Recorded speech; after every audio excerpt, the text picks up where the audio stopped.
कक्षा 12 के साहित्यिक और सामान्य तथा 11 के बीच साहित्यिक और सामान्य सभी बच्चों को मेरा प्यार भरा राधे राधे। बेटा, व्याकरण की सीरीज़ चल रही है जिसमें हमने आपको संधि पढ़ा दिया है। सामान्य हिंदी वालों का मतलब जो कोर्स था वो ख़त्म हो गया है। अभी साहित्यिक हिंदी वालों का कोर्स बचा हुआ है संधि का, वो हम आपको इसके बाद बता देंगे। और उसके बाद हमने विभक्ति शुरू की थी। विभक्ति में हम आपको 2 लेक्चर दे चुके हैं। पहले में हमने आपको द्वितीय और तृतीय विभक्ति पढ़ाया था। दूसरे लेक्चर में हमने आपको तृतीय और चतुर्थी विभक्ति पढ़ाई थी। आज इस तीसरे लेक्चर में हम शेष जो 3 विभक्तियां हैं, पंचमी, षष्ठी और सप्तमी, उसे पढ़ा करके हम विभक्ति का चैप्टर भी ख़त्म कर देंगे। तो आज ये आपका व्याकरण सीरीज़ में विभक्ति का बेटा आखिरी लेक्चर है। अगर आपको ये ग्रामर समझ में आ रहा है तो प्लीज़ आप लोगों से रिक्वेस्ट है कि आप लोग जो है कमेंट्स के द्वारा हमें बताने की कोशिश करिए। अगर समझ में आ रहा है तो भी बता दीजिए, नहीं समझ में आ रहा है तो भी बता दीजिए, जिससे कि फिर हम कोई नया मेथड, नई तकनीकी से आपको समझाने की कोशिश करें। और अगर आ रहा है तो बहुत अच्छी बात है। कक्षा 11 के बच्चे विशेष रूप से ध्यान दें, क्योंकि ये विभक्ति जो हमने आपको पढ़ाई है, आप लोग इसको कहीं कॉपी पर किसी कॉपी व्याकरण की एक कॉपी बना करके नोट कर लीजिए, क्योंकि ये जो विभक्ति हमने जितनी पढ़ाई है ये कक्षा 11 और 12 दोनों के लिए है। हम इसीलिए व्याकरण पोर्शन पूरा 11 में पढ़ा देते हैं, जिससे कि बच्चे प्रैक्टिस करते रहें। तो दोबारा आप लोग ये शिकायत मत करिएगा कि मैम हमें नहीं पता या हमने नहीं नोट किया। तो टेलीग्राम चैनल पर मेरे सारे लेक्चर अपलोड हैं, वहाँ से आप लोग निकाल करके देख सकते हैं, या व्याकरण की सीरीज़ निकाल करके उसमें भी आप नोट कर लीजिए, तो जिससे कि आपका ग्रामर पोर्शन एक जगह पर हो जाए। तो चलिए आज उसी के आगे हम आपको पढ़ा रहे हैं पंचमी विभक्ति, जिसका सूत्र होता है ध्रुवम पाये पादानम। ये मात्रा नहीं है, ये कटा हुआ है। ध्रुवम पाये पादानम। ध्रुव का मतलब मूल होता है, मूल चीज़, और अब पादानम जिससे वो अलग हो जाए। तो पंचमी विभक्ति का सूत्र ध्रुवम पाये पादानम। इस सूत्र में ऐसा कोई शब्द नहीं है कि जिस शब्द को आप वाक्य में देखें तो पहचान जाए। यहाँ पर आपको अर्थ के द्वारा इस विभक्ति को पहचानना पड़ेगा। नियम है आपका, स्वयं से अलग करने वाले ध्रुव मूल में पंचमी विभक्ति होती है। स्वयं से अलग करने वाले यानी कि अगर हम अपनी से किसी चीज़ को अलग कर रहे हैं तो हमें पंचमी विभक्ति होगी। जो अलग हो रहा है वो उसमें नहीं होगी, जिससे वो अलग हो रहा है उसमें पंचमी विभक्ति होती है। तो ध्रुव का मतलब मूल, इसीलिए कहा गया है कि स्वयं से अलग करने वाले ध्रुव अर्थात मूल में पंचमी विभक्ति होती है। उदाहरण देखिए, वृक्षात पत्राणि पतन्ति। वृक्ष से पत्ते पतन्ति माने गिरते हैं। वृक्ष से पत्ते गिरते हैं। पत्ता किससे अलग हो रहा है? वृक्ष। वृक्ष पत्ते को अलग कर रहा है, पत्ता अपने से नहीं अलग हो रहा है। तो मूल क्या हुआ? वृक्ष। तो इसलिए पंचमी विभक्ति किसमें हो जाएगी? वृक्षात में। दूसरा है गंगा हिमालयात निस्सरति। गंगा हिमालय से निकलती है। गंगा हिमालय से निकलती है। अब गंगा कहाँ से निकल रही है? किससे अलग हो रही है? हिमालय से अलग हो रही है। चूँकि हिमालय से अलग हो रही है इसलिए पंचमी विभक्ति किसमें हो जाएगी? पंचमी विभक्ति आपकी हो जाएगी हिमालयात में, क्योंकि गंगा मूल यानी हिमालय से अलग हो रही है। स ग्रामात आगच्छति। वह गांव से आता है। वो आता है, कहाँ से आ रहा है? गांव से अलग हो रहा है। वह अलग हो रहा है। कहाँ से? गांव से आ रहा है, गांव लेकर नहीं आ रहा है। तो ग्राम मूल हुआ जिससे वो अलग हो रहा है, इसलिए ग्रामात् में पंचमी विभक्ति होगी। रामः कूपात् जलम आनयति, राम कुएं से जल लाता है। अब जल को कहाँ से ला रहा है? कुएं से, यानी जल कहाँ से अलग हो रहा है? कुएं से अलग हो रहा है, इसलिए पंचमी विभक्ति किसमें होगी? कूप में, कूपात् में। तो ये आपका पंचमी विभक्ति थी। जहाँ मूल से कोई चीज़ अलग होती है तो वहाँ पर पंचमी विभक्ति होती है। अब आइए षष्ठी विभक्ति, जिसका सूत्र है षष्ठी शेषे। अब इसका नियम क्या कहता है? यहाँ पर भी आपको अर्थ पहचान करके विभक्ति को बताना पड़ेगा।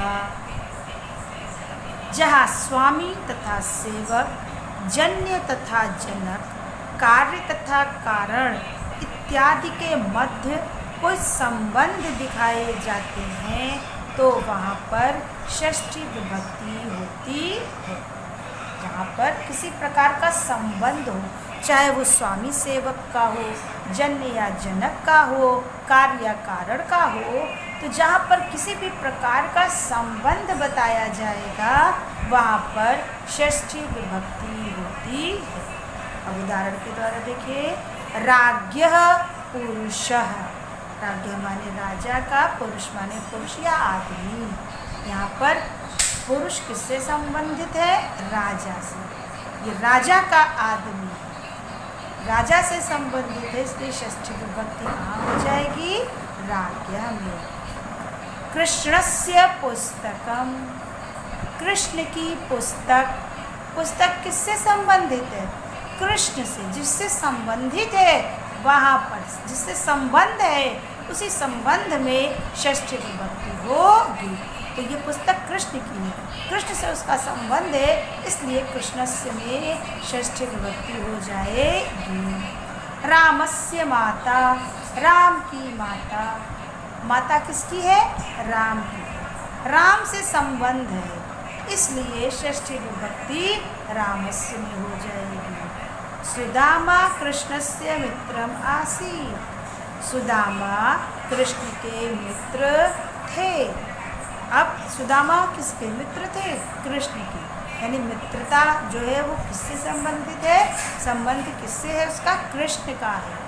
तो इसलिए कृष्णस्य में षष्ठी विभक्ति हो जाएगी। मृत्तिकायाः घटः, मिट्टी का घड़ा, घड़े का संबंध किससे है? मिट्टी से, मिट्टी से घड़ा बना हुआ है। तो क्योंकि घड़े का संबंध मिट्टी से है, अगर मिट्टी ना हो तो घड़ा ना बने, तो यहाँ पर मृत्तिकायाः में षष्ठी विभक्ति हो जाएगी। तो इस तरह से ये षष्ठी विभक्ति की पहचान थी जो हमने आपको बताई। अब चलिए एक आखिरी विभक्ति है षष्ठी या सप्तमी विभक्ति, जिसका सूत्र होता है यतश्च निर्धारणम। नियम है, यदि किसी की अपने समुदाय में विशिष्टता दिखाई जाती है तो समुदायवाचक शब्द में षष्ठी या सप्तमी विभक्ति में रखा जाता है। अगर किसी को किसी समुदाय में श्रेष्ठ बताया जाए, चलिए नियम है, यदि किसी की अपने समुदाय में विशिष्टता या श्रेष्ठता दिखाई जाए तो जो समुदायवाचक शब्द है, ध्यान दीजिएगा, जो समुदायवाचक शब्द है वहाँ पर षष्ठी या सप्तमी विभक्ति होती है। षष्ठी भी होती है, सप्तमी भी होती है। अब षष्ठी या सप्तमी कहाँ होती है ये हम आपको बताते हैं उदाहरण के द्वारा। जैसे आपका पहला उदाहरण है, नदीषु नदीनां वा गंगा श्रेष्ठा। नदीषु माने भी नदियाँ होती हैं, नदीनाम माने भी नदियाँ। नदीषु और नदीनाम में अंतर क्या है? नदीषु सप्तमी विभक्ति बहुवचन है और नदीनाम षष्ठी विभक्ति बहुवचन है। चूँकि दोनों शब्द साथ में आए हैं तो अपन इसका अर्थ समझ लीजिए। नदियों में गंगा श्रेष्ठ है। समूह किसका है? नदियों का समूह। और समूह में किसको श्रेष्ठ बताया जा रहा है? गंगा। नदियाँ तो बहुत होती हैं, गंगा, यमुना, सतलज, व्यास, रावी, ताप्ती, बहुत सी नदियाँ हैं, लेकिन इन सभी में श्रेष्ठ किसको बताया जा रहा है? गंगा को। तो समूह है नदियाँ और श्रेष्ठ है गंगा। तो समुदायवाचक शब्द यानी समुदाय, समूह किसका है? नदियों का समूह है। तो इसलिए इस समुदायवाचक शब्द में आपका षष्ठी या सप्तमी होगा। यहाँ पर आप षष्ठी लिख दीजिए, सप्तमी दोनों सही हो जाएगा, क्योंकि यहाँ पर ये सप्तमी बहुवचन भी है और षष्ठी बहुवचन भी है। तो इस तरह से आप देख रहे हैं जिस श्रेष्ठता जो बताई जा रही है जिसकी, वहाँ पर नहीं है। जिस समुदाय में है श्रेष्ठ वो, वहाँ समुदाय में सप्तमी विभक्ति या षष्ठी विभक्ति होती है। कविषु कवीनाम वा कालिदास श्रेष्ठ। कवियों के समूह में कालिदास श्रेष्ठ हैं। कवियों में कालिदास, कालिदास श्रेष्ठ तो हैं, लेकिन किस समूह में? कवियों के समूह में। इसलिए ये जो समूह वाला समुदायवाचक शब्द है कविषु कवीनाम, यहाँ पर आपका षष्ठी या सप्तमी विभक्ति है। चूँकि षष्ठी सप्तमी दोनों आया है तो आप षष्ठी भी लिखेंगे तो भी सही है, सप्तमी लिखेंगे तो भी सही है। अब नीचे अगला उदाहरण, अश्वेषु श्वेतः श्रेष्ठ। अश्वेषु घोड़ों में, श्वेतः माने सफ़ेद घोड़ा श्रेष्ठ है। सफ़ेद घोड़ा श्रेष्ठ है किस में? किस समूह में? घोड़ों के समूह में। घोड़ा काला भी होता है, भूरा भी होता है, हाँ, सफ़ेद भी होता है। तो समूह घोड़ों का है और उस समूह में किसे श्रेष्ठ बताया जा रहा है? सफ़ेद घोड़े। अब यहाँ पर आपका सिर्फ अश्वेषु आया है, अश्वानाम नहीं आया है। तो यहाँ पर यह अश्वेषु सप्तमी बहुवचन होता है, इसलिए यहाँ पर आपको सप्तमी विभक्ति लिखनी पड़ेगी। अगर आप यहाँ पर षष्ठी लिखेंगे तो ठीक उसी प्रकार से आखिरी है, बालकेषु गोविंद श्रेष्ठ।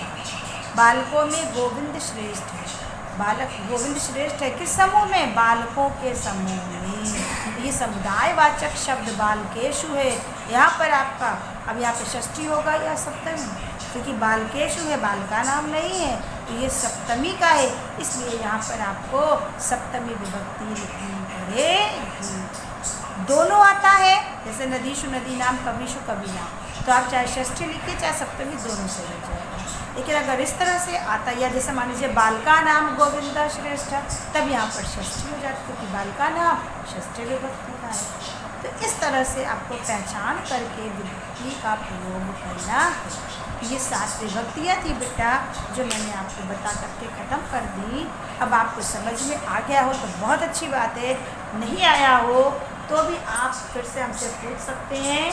टेलीग्राम चैनल पर भी ज्वाइन कर लीजिए, और नहीं तो कमेंट्स के द्वारा हमसे पूछ सकते हैं। तो ये आपका व्याकरण सीरीज़ का दूसरा पार्ट था विभक्ति का, जो हमने ख़त्म कर दिया है। आप लोग इसको अच्छे से पढ़ लीजिएगा। जहाँ कोई गाइड मिलती हो, क्वेश्चन बैंक मिलता हो, कुछ भी मिलता हो, आपकी किताब हो टेक्स्ट बुक वाली, उसमें भी उदाहरण होंगे। इन सारे उदाहरणों को जब आप ध्यान से पढ़ लेंगे, लगा लेंगे, तो आपको सारी विभक्ति अच्छे से समझ में आ जाएगी। तो आज के लिए सभी बच्चों को मेरा प्यार भरा राधे राधे। सबको समझ में आया हो तो आप लोग चैनल लेक्चर को लाइक करना ना भूलिए, सब्सक्राइब करिए, और अपने आसपास जितने भी लोग हैं सबको शेयर करना ना भूलिए। सभी को मेरा प्यार भरा